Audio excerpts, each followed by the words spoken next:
I'm sure other people will join us. If not, I'm sure they'll watch the video and wish they had joined us.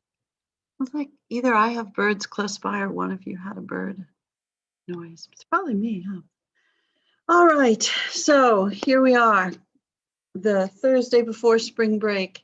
You guys are wishing there were no spring break so we could have more history classes next week, but no, we cannot. So I'm sorry. All right, let me remind you of a couple things. Apparently, I need to put in an announcement, which I'll do right after class, that reminds you that while we didn't change the official due date of question 8, you can turn it in during spring break and it's no problem. Also, I did kind of want to talk about the book review for just a minute or two.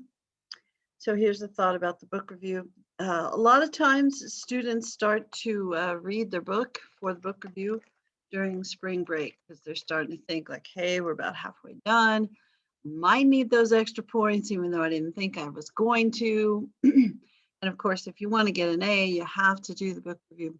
So here are your thoughts probably. What is the most exciting book I could read for the book review, or what is the shortest book I could read and still enjoy the book and get a nice grade for the book review?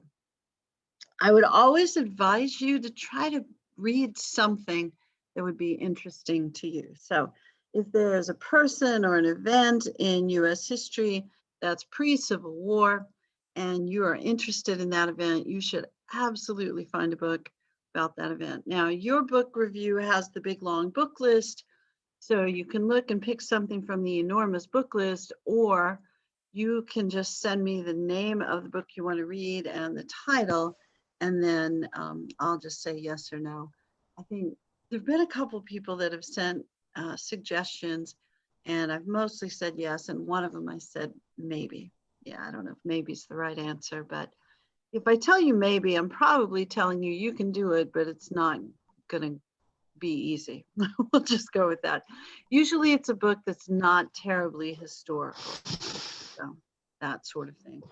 But the standard book that I suggest for everyone in 1301 who really doesn't want to do a book review but needs to do a book review is the narrative of the life of Frederick Douglass. And the reason that I suggest that, there's several reasons. Reason one, it's easy to find.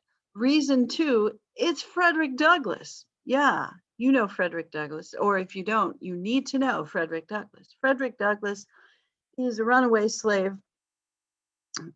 He ran away in the 1840s, and he writes a book about how bad slavery is, and he becomes a very prominent abolitionist. He buys his own freedom, and he's an advisor to Abraham Lincoln, and then later on, he will be an ambassador to Haiti. So he's a really accomplished fellow. And he's also active in women's rights. So he's a really interesting guy, super smart guy, you know, clearly self-educated because, you know, where are you going to go to college if you're a slave? But just amazingly brilliant fellow. So that's one of the reasons I'd read Narrative of the Life of Frederick Douglass. But here's another reason. It's kind of short and it's really interesting. I mean, in the book, he's kind of, Frederick Douglass is, I don't know, I guess we probably have an idea of what a slave is like, and the slave, you know, probably to avoid getting in trouble, to having problems, is going to be fairly submissive, going to be fairly obedient. And that was just not who Frederick Douglass was. But his owner didn't want to lose his investment, so he ends up renting Frederick Douglass out to dock workers, and that's where Douglass buys a new identity and then escapes to freedom. But there's a part in the story where Douglass's owner decides he's going to make an example of him, so he hires someone called a slave breaker, which wasn't super uncommon. And you hire some guy to come in to try to make your slave obedient. And what they typically did is just beat the crap out of the slave in a situation where the rest of the slaves were gathered around so that they would know what was going on.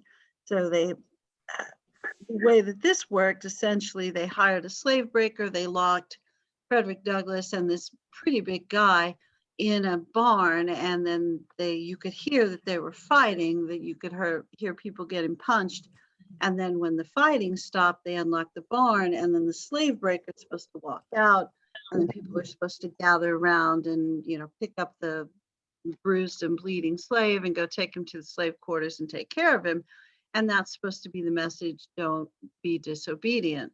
So Frederick Douglass's owner did that. And then when they unlocked the barn, it was Frederick Douglass who walked out. So he's a different kind of guy, to say the least. Really interesting fellow. Now, if you read that book, it's gruesome. It is, because it's the narrative of the life of Frederick Douglass, and most of it's about him as a slave, at least, the first 2/3.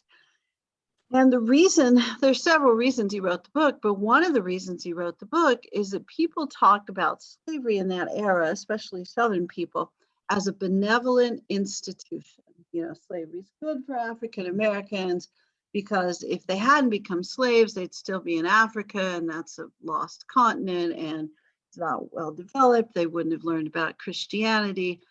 Plus, they're not able to take care of themselves. They're not naturally, smart enough to do work without being told, all kinds of really ridiculous things. But that slave owners really treated their slaves well. They treated them like members of the family. And Frederick Douglass's narrative dispels that. So he starts off with some really rough stories about how he didn't know his mother and how poorly his aunt was treated. And it's very descriptive. So if you do read that book, it's going to be rough in spots, but it's really a fascinating book. And it is Frederick Douglass's story of slavery. And it really dispels lots of myths about slavery being a benevolent institution. And it's why he wrote the book in an era where abolition starts to become the main social cause. Getting rid of slavery is the thing. Okay. All right. But book review, there's a sample of the book review online. I think I gave you a link where I talk about the book review. The only problem for that is the YouTube page on it, a video on the YouTube page, a link to that. I'm talking about books for 1302. So if I get super excited, I'll make one of those for 1301 and post it and let you know. Sorry that I didn't do that before, but dang, it's hard to find time to do everything, isn't it? All right, let's look at the weekly questions. Okay.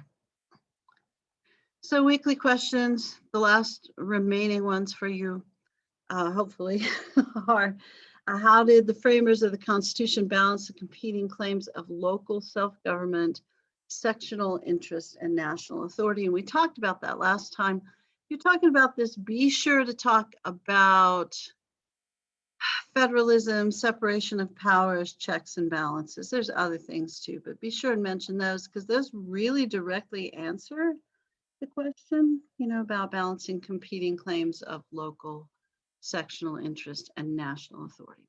And then question 8, which we'll discuss in depth today, who was John Marshall? What makes him a significant figure in U.S. history? And be sure to discuss specific writings, events, or court cases in your discussion. Here are 2 things. Are you listening to me? Say yes. You don't have to say yes. Here are 2 things that have to be in your answer if you want full credit, okay? Because I had some people turn this one in because they were like, woo, I'm getting it done. And no offense, because I know we hadn't gone over it yet, but those answers were not so good. So if you were one of those people, you can redo it, okay? But here are 2 things that have to be in the answer. 1, you have to talk about how John Marshall is the first Chief Justice to stay more than 3 or 4 years. You have to talk about that, because before that, the Chief Justice, we'd send him off to help write a treaty or negotiate something. It wasn't a very prestigious job because the Supreme Court didn't do that much. They solved disputes between states. If there was a dispute between the United States and some international entity or a government, they would help solve that, but there really wasn't much to do. So people didn't stay in it very long because it wasn't a prestigious job. Okay, so John Marshall stays a long time, and that kind of helps lead to its prestige. He also is really the last Federalist appointed to the Supreme Court. So that's going to mean that federalism still has an impact on government for about 30 years after the party kind of disappears. So that matters. I mean, it's kind of a big deal. And here's the second thing that has to be in your answer: Marbury versus Madison. And don't just mention it, and don't just say it's the first time that the Supreme Court it establishes the precedent of judicial review. You got to explain what judicial review is and why it matters, and how that is what the Supreme Court does as their main thing now. So John Marshall's the first guy to stay for a long time, and he also impacts the court for decades as a Federalist, even after the Federalist Party. The Federalist Party is the one that likes strong national government. And he's the guy who writes the opinion for Marbury versus Madison, which is the first time the Supreme Court declares a federal law to be unconstitutional. So it leads to the idea of judicial review, or the tradition of judicial review, which is the main thing the Supreme Court does now, is they review laws, rulings, that sort of stuff, and decide if those things are constitutional or not. Yeah, so it's a big deal. All right, let's share something else. All right, just a gentle reminder. Timed question review. You got a list of stuff. I sort of prefer that you take the quiz before Friday at midnight, if you can do that. So look over the list of stuff, and I think it'll help you on the quiz. I think so. So this is in the course documents page. Course documents page. There. All right. Do you guys have any questions before we start going over the notes? Are you excited about going over the notes? Me too. Woo. Yay. Notes. Okay. All right, let's scroll down to where we're supposed to be. Goodness, I must really like chapter 8 because I made more notes, huh? All right, so chapter 8 is about everybody's presidencies, and dang, it's got a lot of stuff in it. So we'll try to go fast, but I do think the notes, chapter 8, because there's details. If you read through those before you take the quiz, that'll help. And if you're distressed because I didn't have as good of notes, you took them. I know you took notes on the other chapters. Of course you did. If for some reason you've lost your notes, remember that there's some chapter outlines that are available in the course documents page that might help you as well. I worry a little that you guys don't look at all the stuff on the Blackboard page and don't use it. I just worry a little about stuff like that. Sorry, water this morning. Okay. So Washington becomes first president. This is not a shock to anybody, and he gets all the votes, unanimous. So I don't know they got all the popular votes. He probably didn't, but he got all the electoral votes, which, how many people do you think have done that since then? None. Yep, just Washington. So Washington's special for a lot of reasons. And when they were designing the office of the presidency, they really understood that he would be the fellow who assumed the office of the presidency because he was Washington. Now, is he perfect? No. Is he pretty close for the era? Yes, I know. He's a slave owner. I know. But the reason that people thought of him so highly is typically his political decisions, military decisions, were not always in his self-interest, but in the best interest of the group that he was representing, protecting, that sort of stuff. So he's really seen as the guy with, I don't know what the right way to describe it would be, but the most attention to public good. And also he really understands that everything he does is setting a precedent. So he wants to set a good precedent. He wants to be a good example to people that follow him. So he's an interesting fellow. He's not the most academic fellow, but he's a smart guy. I'm not saying he's a dumb guy. He's a smart guy for sure. And he's fairly moderate in a lot of his political leanings. And the thing I like the most about him is that when he picks the cabinet, advisors, he picks the people who he thinks would give the best advice, not the people who will tell him what he wants to hear, or the people who will give him the most political clout, like, oh, my supporters would really like me to pick Fred, so I'm picking Fred to be my advisor. Washington, I don't know if he picked Fred or not, but Washington picks people that he thinks are experts in their field, and they often don't agree with him, and they definitely don't agree with each other. But he picks them because he thinks their advice will be better than anybody else's advice. So he's a fairly apolitical politician in a lot of ways. Okay, here we go. Washington also thinks that the most important thing for the first presidency is to maintain a unified country. So he doesn't want anything that threatens the unity of the country. So we've got to avoid entangling military alliances. We don't want to get involved in a war with anybody. And we want to avoid faction political parties. So these are his two goals: stay out of international affairs and don't start political parties that would disrupt the unity of the country. And he's 2 for 2. But as we know, that 2 for 2 doesn't last very long. Like pretty much the second he leaves, there'll be another political party. Okay. So Washington's vice president, John Adams, important proponent of independence, respected legal mind, and annoying. Yeah, most people found him annoying, apparently. Yeah, for your book review, if you wanted to find out about the founding generation, Founding Brothers is a really good book. The first chapter's rough, but once you get past that, it's not bad. And it's relatively short, I think maybe 300 pages. So I know you're going, is that short? Yeah, it probably is.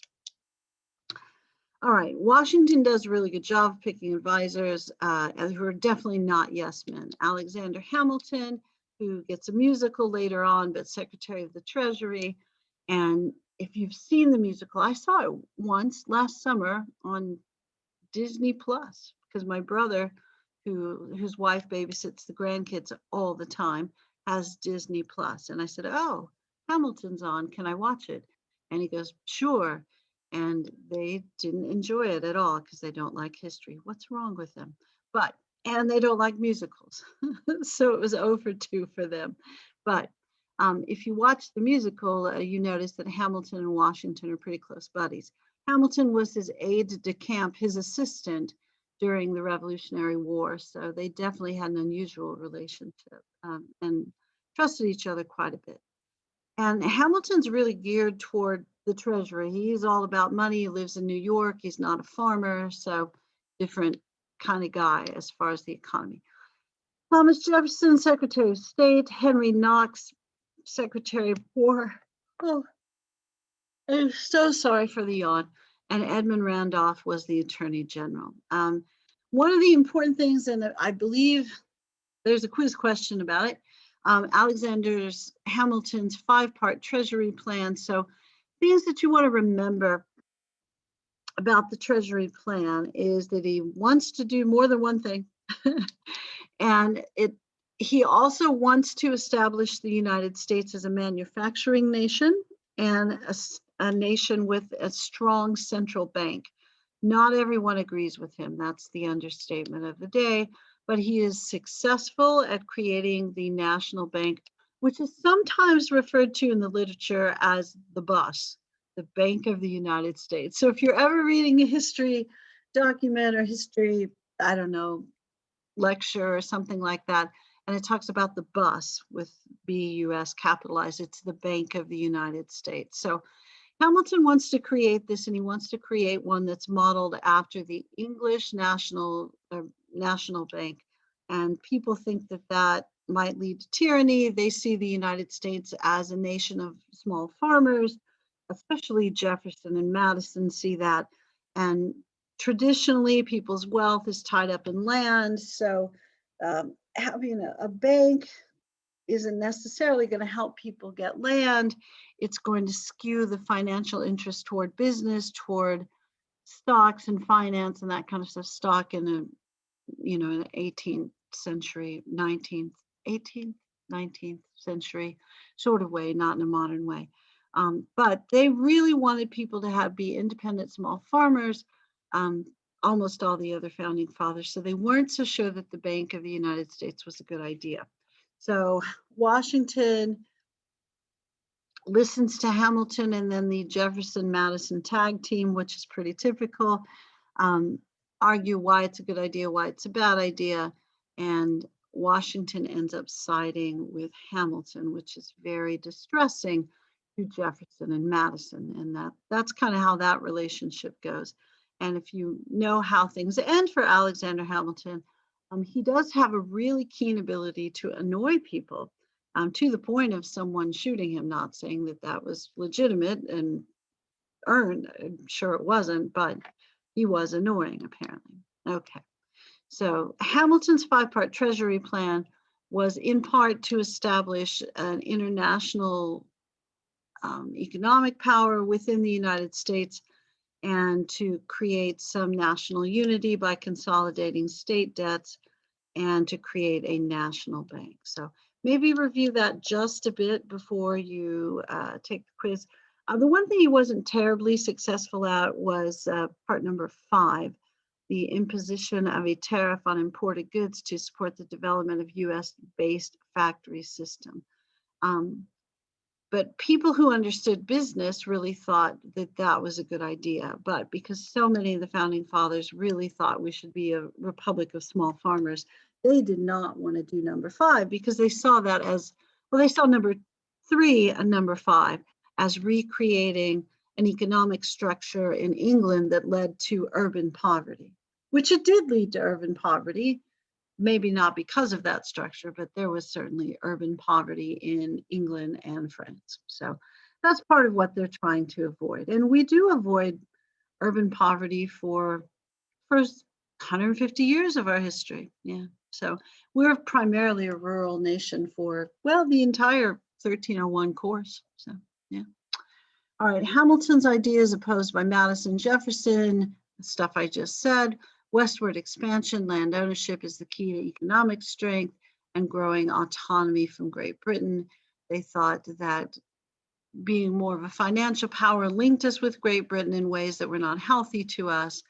And the big argument that Hamilton ends up winning is about whether the Constitution allows the creation of a national bank. And Hamilton is going to argue something called broad construction of the Constitution.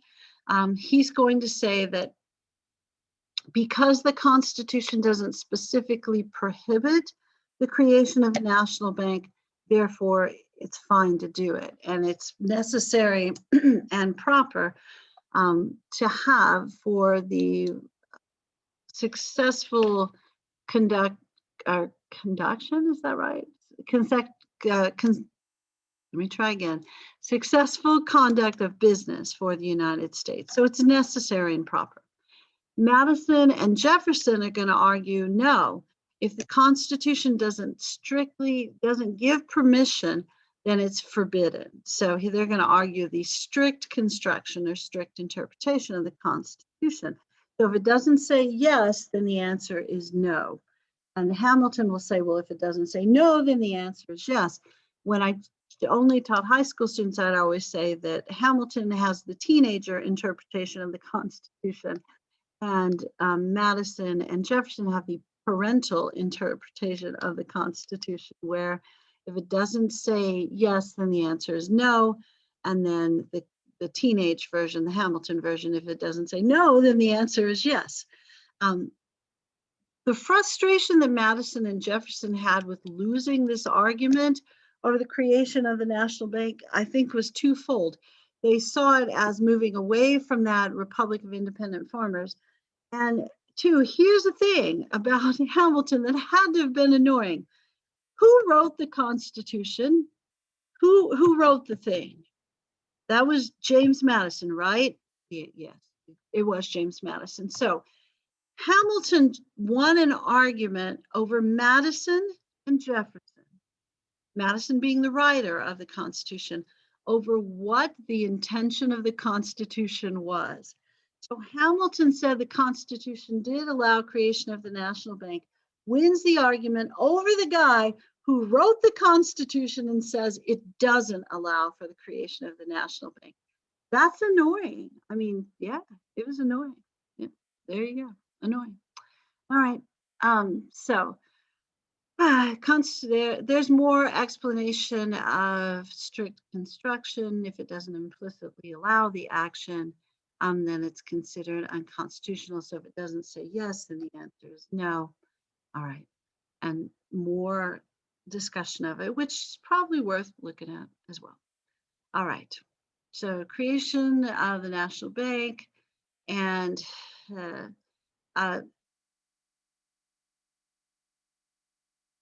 the country will become more accepting of the national bank because, well, they don't really have any choice, and it will end up being kind of useful, yeah, for the federal government to finance a few things and stuff, and put the national treasury in, and yeah. Now we'll continue to fight about the national bank. Believe me, it's coming up again. Okay. All right. So national bank, and this paragraph is kind of interesting, I think. She talks about something kind of interesting. I don't know if the paragraph itself is interesting, but the South really didn't want the national bank, and Madison went to each congressional delegation and argued against it and was successful. So the first congressional vote on creating a national bank was a no vote. And then Hamilton, because Hamilton's kind of a deal maker, said, you know what, I can sweeten the deal for you, South. If you guys will agree to the national bank, guess what we'll do? We're going to put the capital in a permanent place. They'd been moving it around during that time period because sometimes it was New York, sometimes Philadelphia. I think it was in Richmond maybe for a while. That's in Virginia, if you're wondering. I never heard of that place. So what Hamilton does is he says, look, if you vote for the national bank, then I'll make sure that the permanent capital is in Washington, D.C., which is in the South along the Potomac. And they went, yeah, okay, then, good deal. So then when they had the second vote, because they asked for a second vote, supporters of the bank, it passed. And then Madison goes like, what the heck? I did all that work and it was for nothing. Hamilton just makes this one little sneaky deal. It's like, yeah, that's what Hamilton does. Yep. All right. And then kind of as a little aside there, or maybe more than an aside, you got a French guy and Benjamin Banneker designing DC, which is kind of cool. French guy, and then noted scientist and African-American Benjamin Banneker. All right. Now, the French Revolution happens during Washington's administration, and you may or may not have noticed as you're reading through the chapter that people who want the stronger national government tend to also like England in international affairs. The people who like the weaker national government tend to like France. So Jefferson and Madison, especially Jefferson, really like France. Hamilton and Washington really more likely to want to align with England. And that's also Hamilton and Washington are more likely to think a stronger federal government's a good idea. And Madison and Jefferson are more likely to think stronger state governments are a good idea. This is going to be the division that leads to political power or political parties. So when the French Revolution starts, they're going to base it on the US Declaration of Independence, and they're going to talk about what a great thing it's going to be, and they're going to bring up the average person. And then they make a guillotine and start chopping off heads, and it gets messy, as you've probably studied a little bit in your world history class. And once it gets messy, nobody's going to say like, whoo, French Revolution, go team. So that Jefferson and Madison are kind of back away from the French for a little while during the crazy period of the French Revolution, which then leads to this weird dictatorship by Napoleon Bonaparte. So France often has some weird times. We do too. I'm not trying to diss France at all. But in this time period, the French envoy to the United States is a guy named Edmond Genet. And he is suggesting that we, United States, should arm merchant ships and we should violate neutrality. France and England are fighting, which is almost always true. So he is suggesting that we kind of join the war on France's side. So he wants us to arm our merchant ships and start shooting at British ships. And he says, you know, the French government says it's okay. You can kind of unofficially be part of our Navy. And he suggests that to the United States government, and he's an official envoy to the United States government. So Washington's like, man, I'm not about this at all, because I want to do two things. One, stay out of war, and two, not develop political parties. So he does not want a part of this. So he goes, yeah, I'm not talking to you. So he refuses to meet with Genet, but has some of his advisors meet with him. So he doesn't have an audience with him, kind of puts him off. And then it turns out that Genet falls out of favor with the French Revolutionary government, which isn't hard. And they plan to have him come back and try out the guillotine on him. So he decides he's not going back, and he stays in the United States. And we sort of stay out of it. Now, we are having problems with England during this time period. They're doing something called impressment, where they grab our sailors and say, like, hey, you're drafted into the British Navy right now. So this doesn't respect our national integrity and autonomy, our independence. And also, it's not cool for the guys on the merchant ships that got drafted into the British Navy. So we're really upset with England during this time period, but we don't want war with England or France because we're little. We don't really have a navy. We just started our country. We can't afford it. We kind of understand we're probably lucky to win our independence in some ways, and we're definitely not going to fight an international war where we have to go overseas because we can't afford it, and we'd probably lose. So, all right, no official parties, but you start to see factions develop. Federalists and Republicans. So Federalists are the people that want the stronger national government, and they tend to favor England. Republicans want these stronger state governments, and they tend to favor France. Okay. There's an anti-tax rebellion that breaks out in the end of Washington's presidency, the second term, something called the Whiskey Rebellion. Some Pennsylvania farmers decide they don't want to pay a national excise tax, a whiskey tax. So they decide they're going to go all shays on the federal government. And Washington gets out his old uniform, grabs his horse, and leads the troops. They send over 13,000 troops to put down this rebellion. They arrest two people. So 13,000 people plus to arrest two people to put down a rebellion that's really in the early stages. Washington's trying to make a point here. The point is, you do not rise up against the federal government because there are ways to fix the federal government. They're called elections. So we don't need revolution anymore. We already had that. We've created a system where there are elections every 2, 4, and 6 years. So essentially every 2 years. To change Congress or the presidency.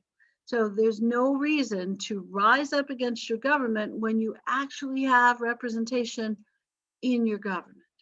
Make sense? So Washington's really trying to make a point. So they arrest these two people, they sentence them to death, then he pardons them, but he really was just trying to make a point. Okay. And he leaves with his very famous I forget what it's called. That's not good. The address to the country where he says, what is it called? Farewell address. Dang it. I hate it when I forget stuff. So his farewell address, that's when he says, we need to stay out of entangling foreign alliances and we need to avoid political parties. And we're going to be 0 for 2 in the next 2 presidencies. So he tried, but part of the thing that's important, I didn't mention this, but it does say it in the notes. Part of the thing that's important about the Whiskey Rebellion is it does show that the federal government does have the power to put down an insurrection or rebellion. John Adams' presidency is pretty messy, and there's lots of details about this. We have a lot of something called the quasi-war. It's an undeclared war with France, and they're interrupting our trade a bit. And they've got pirates that are capturing some of our ships. And we're going to try to negotiate with France to try to get them to stop messing with our international commerce. And then they ask for a bribe. And then the discussion of that becomes public, or not public, but it's discussed in the Congress. And it's referred to as the XYZ affair because the report is Messrs. X, Y, and Z asked for a bribe just to negotiate. And then we have the phrase millions for defense, but not 1 penny for tribute. So we're not going to pay a bribe, but we'll spend our money on defense. So this gives Adams the ability, national sentiment, to build up the military, which he does. And then there's some weird inward dispute. If you read Founding Brothers, you'll read all about it, where Adams wants to build up the Navy, I think because his son's in the Navy, but Hamilton wants to build up the Army because his son-in-law is in the Army. So Adams ends up firing Hamilton's son-in-law, and oh my goodness, it's a big mess. Okay. Now, Adams gets frustrated because the Republican faction starts complaining about him. So the Congress, and he signs the bill, passed something called the Alien and Sedition Act. So they're mentioned here. Alien and Sedition Acts make it essentially illegal for you to complain about the government. And if you are not an American citizen just yet, and they double the amount of time you have to be here before you can apply for citizenship, from 7 to 14 years.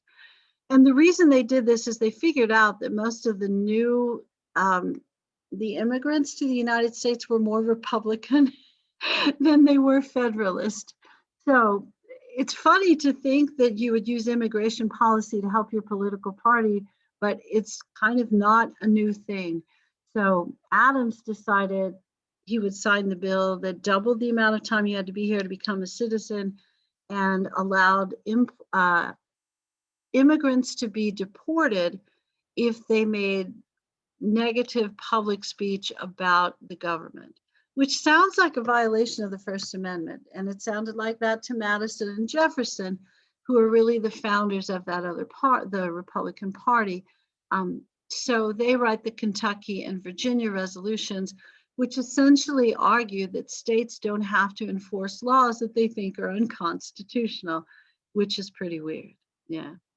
And then, this Adams presidency also will lead to the 12th Amendment, because Adams gets first place in the presidential election, Jefferson gets second place, and then Jefferson tries to mess up everything Adams tries to do. So the 12th Amendment says people run on a ticket rather than, first and second place. Also, that's the mess where Hamilton favors Jefferson over Aaron Burr, who was also running for president. And then Burr seems to get angry, and then somebody gets shot. Yeah, we'll hear about that later. Oh, no, that's coming up later. Sorry, that's the Jefferson-Burr presidency. Sorry, I got ahead there, didn't I? All right, the issue of slavery continues to be an issue. We are going to support a slave rebellion until we change our minds. The slave rebellion we're supporting is international, of course. It's not in the United States. We're going to lend our support to the Haitian rebellion led by Toussaint Louverture. But then the nation of France, under the newly, established dictatorship of Napoleon Bonaparte, says, hey, we don't really want our land over in what is now, the United States. We don't want our land in that area anymore. How about we sell you Louisiana? And maybe you back off on the Haitian Revolution. That wasn't the main thing, but it was part of the thing. And France was broke. They needed some more money to fight England, and they weren't going to control that land anyway. So, yeah, we've been trying to buy New Orleans anyway. And they said, hey, because we offered $10 million for New Orleans. And they said, if you throw in 5 million more, you can buy the whole thing. And all of Louisiana. And Jefferson says, hey, I don't think I have the constitutional authority to do that. Or at least he sends this message through his advisors. Or negotiators. I don't have the constitutional authority to do that. you think I could go back and get them to vote or maybe change the Constitution? And Napoleon goes, no, we don't have time for that. Make a decision. So he says, okay, Louisiana Purchase. Now, people are going to argue that there are two things. This also might help in the quiz. There are two things in the Jefferson presidency that are going to cause him philosophical issues with his party. Thing number one, Louisiana Purchase. I mean, people are going to think, well, he's overstepped what he even believed was his authority as president. And if he were a federalist, that would make sense because they thought you should have a strong central government. But he didn't seek the permission of the states or the Congress to make this action, even though people did eventually think the Louisiana Purchase was pretty helpful to the United States. The other reason they're upset with him is something called the Embargo Act. And France and England fighting with each other. And what's going on there is we're selling stuff to everybody we can sell stuff to. So we got to send ships overseas, and both sides are capturing our ships, stealing our stuff. England's impressing our sailors. So Jefferson says, I know the best way to solve this, and they pass the Embargo Act, which essentially says if people want to buy stuff, they got to come get it. No delivery. So we shut down international commerce because, you know, if our ships aren't out on the seas, nobody can get captured. That's true, but everybody goes bankrupt. So this turns out to be, yeah, it's not very favorable. So the Embargo Act is not very favorable to Jefferson administration, and people who are true Federalists true Republicans are going to say that he's really kind of lost his Republican credibility because that really enhances the power of the federal government. It truly does. All right. And there's lots more detail about all of this stuff in here. And then your notes kind of at the end. We're going to talk about Marbury versus Madison for the rest of the time. I'm not completely done. But if you read through the notes at the end, I think sometimes it will help you. And these questions that are on here, you don't need to answer those. But I think I had another class answer those, is why they're still in there. Okay. Let's talk about Marbury versus Madison for a few minutes, okay? So there's a fellow named William Marbury who wants to be Justice of the Peace in Washington, D.C. And the Adams administration, right before they leave, so Adams is the president before Jefferson. So the Adams administration wants to appoint as many judges who agree with them as possible before they leave. And this is very common in the modern era. If you follow current politics, you know that Trump did that masterfully, along with Senator McConnell, getting judges appointed and approved. So what they call these appointments when Adams does these is midnight appointments, because he does them, right at the deadline, which we all understand. So Adams makes a bunch of midnight appointments, and Madison, who's the incoming Secretary of State, is the guy that gets sued over this. Marbury was supposed to be appointed Justice of the Peace. The outgoing Secretary of State is a fellow named John Marshall. John Marshall has gotten an appointment to be Chief Justice of the Supreme Court. He's also supposed to deliver all the other appointments, but there were so many of them that he couldn't deliver them all. And these are essentially job contracts. So he doesn't get them all delivered. They don't all get approved. And then when Madison comes in, Jefferson's the president, Madison's the Secretary of State. Madison says, hey, look, Jefferson, we've got all these appointments. What should we do with them? And Jefferson says, throw them out. We're going to appoint our own dudes, because we want people who agree with us, not people who agreed with John Adams. So Marbury gets upset because he didn't get to be Justice of the Peace. Now, there's a provision of the Judiciary Act of 1789 that allows you to sue the federal government directly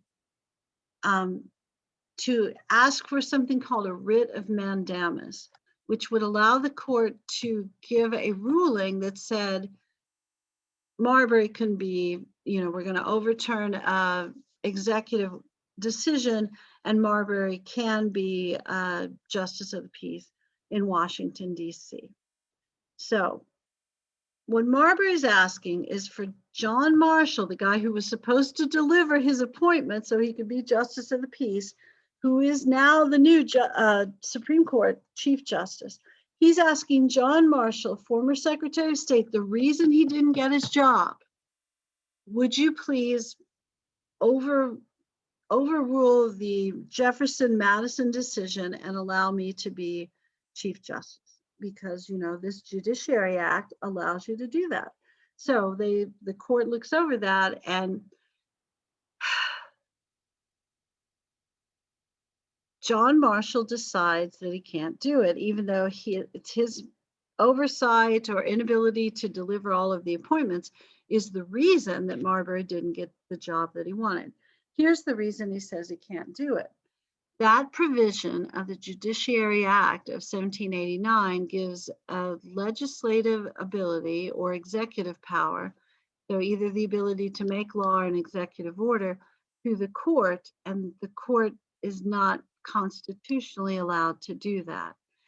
So the ruling in Marbury versus Madison says Marbury can't have his job because the part of the Judiciary Act of 1789 that he wants enforced is unconstitutional. So this is the first time the federal government rules a part of a federal law or congressional act to be unconstitutional, which establishes the power of judicial review for the court. It's complicated, more complicated because of the personal side of the story, because Marshall is really the reason that Marbury doesn't get his job. So Marbury's asking Marshall, like, hey, you got your job, can you help me get mine? And Marshall's like, yeah, I wish I could, but no, unconstitutional. And this is really what lifts the court. This is why this matters. It helps the court become really a co-equal branch of the government. Because before this, they really didn't do anything. I know I've mentioned a couple times, they help sign treaties, they do some other stuff, negotiate things, but they really were not a very active part of the federal government. They weren't an equal branch, and people did not stay on the Supreme Court because it didn't do anything interesting or cool or noteworthy. Judicial review makes it noteworthy. It gives it a true check and balance to the other two branches. So that's pretty important stuff. Okay. I think this chapter also kind of slides into the War of 1812. Let me double check.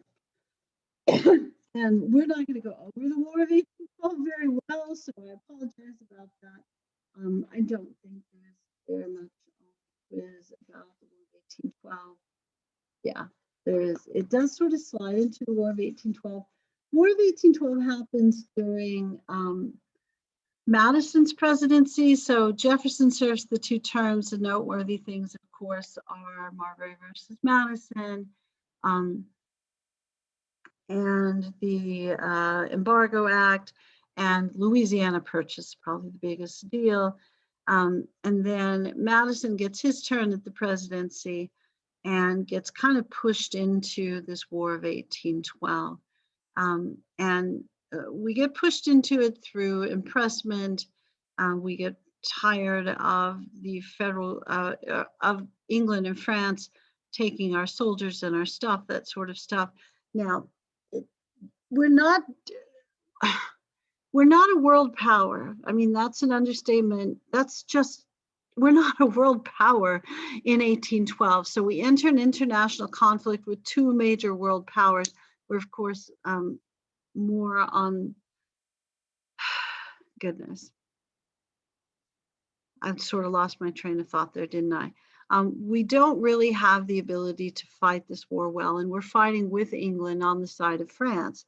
And it doesn't look like it's going well. So the Federalist Party, the John Adams, Alexander Hamilton party, decides, I know Alexander Hamilton's gone. Also, he gets killed by the vice president, Aaron Burr. during Jefferson's presidency. Burr will have to resign his office, not because of this, but because he tries to create his own country from a little part of the Louisiana Purchase. Burr is pretty scandalous. I think Hamilton was right about that. Sorry, back to the War of 1812. The Federalist Party sees that things aren't going so well and says, you know what, we should just withdraw from the war, surrender, and kind of take our losses. Right after that, the tide turns, and England says, you know what, we're done with this. They withdraw from the war, and it's essentially a tie. So it makes the Federalist Party look bad and weak and that sort of stuff. And so they kind of just go away. The meeting where they got together and said we should get out of the war is called the Hartford Convention. And your book talks about that, to some extent, as much extent as they should. The War of 1812, sometimes considered the Second War of Independence because we didn't lose. I don't want to say we won, because I don't think we did, but we tied. At the very least, we tied. Most of the fighting for us happens on the Great Lakes, and the Canadians, who of course are part of the United Kingdom or Great Britain, they're going to attack the White House. They're going to burn down the White House, and Dolly Madison, James Madison's wife, is going to grab some very famous paintings and save those and that sort of stuff. But the War of 1812 is kind of a tie. It's an extension of the conflict between France and England. We'll enter the war on the side of France. The battles don't always go well, but the end result is England says, you know what, we're done, not worth it. So England and France negotiate. We are going to declare victory, but it's really sort of a tie. The end result for us is we're not going to fight with England anymore, and it'll more solidify the border between the United States and Canada. There'll be some other things that happen later that do that, and there'll be some famous battles, and we get the Star Spangled Banner out of it, and also, and we'll talk more about Andrew Jackson later. But Andrew Jackson wins the Battle of New Orleans, after the war is over, which is weird, but communication wasn't good back then. And it leads to some fame for him, and then he'll become president later on. Oh my gosh. Okay. All right. So Marbury versus Madison for your weekly question. You've got to talk about why John Marshall is important, how he stays in the office of the Chief Justice for a long time, how he extends the impact of the Federalist Party. He's going to make rulings that solidify the National Bank and other things that Federalists would have approved more than Republicans, right at the time that the Federalist Party disappears, like we just kind of mentioned. And Marbury versus Madison, establishing judicial review, and maybe talk a little bit about what judicial review is. Okay, I know that I went right to the time I could go to. So before you guys go, let me sort of double check the roll. All right. Oops, let me stop the recording.